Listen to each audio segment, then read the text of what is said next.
morning, friends.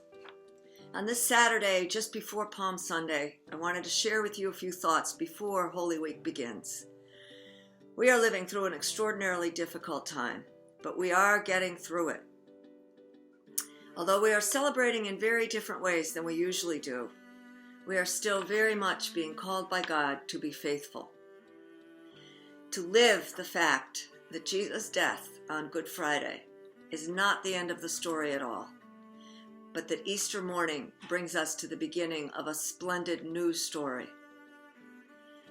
We will miss in 2020 the usual Palm Sunday procession, but we will share in virtual worship tomorrow morning.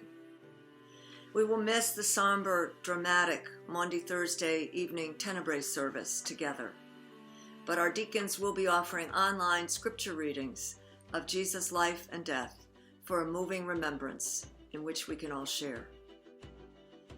Our choir will share a musical interpretation of John Steiner's Crucifixion at noon on Good Friday.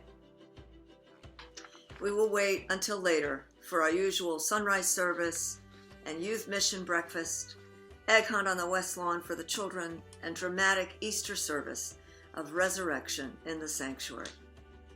But we will share together in a different worship next Sunday, virtually celebrating God's gifts of hope and new life. I also want to be sure that all in our community of faith are able to join in prayer for several Central families who have lost loved ones in just the past few days. It is so important in this time of crisis to be sure that our prayer practices are sturdy and strong. While we will not be able to gather together for celebrations of their lives until we are safe from the coronavirus, we can personally offer our support through our prayers, emails, and notes to the families of those who have died. Please keep in your prayers the families and the loved ones for these persons that we have lost in just the past week. Louis Nielsen, Gloria Radway, Martha Sherman, Olive Johnson, Caroline Patterson in-law's mother, and Margaret Ann Seipel, Amy Hebb's mother. Blessed are those who die in the Lord. Blessed indeed, says the Spirit, for they rest from their labors, and their deeds follow them. May peace be with us all.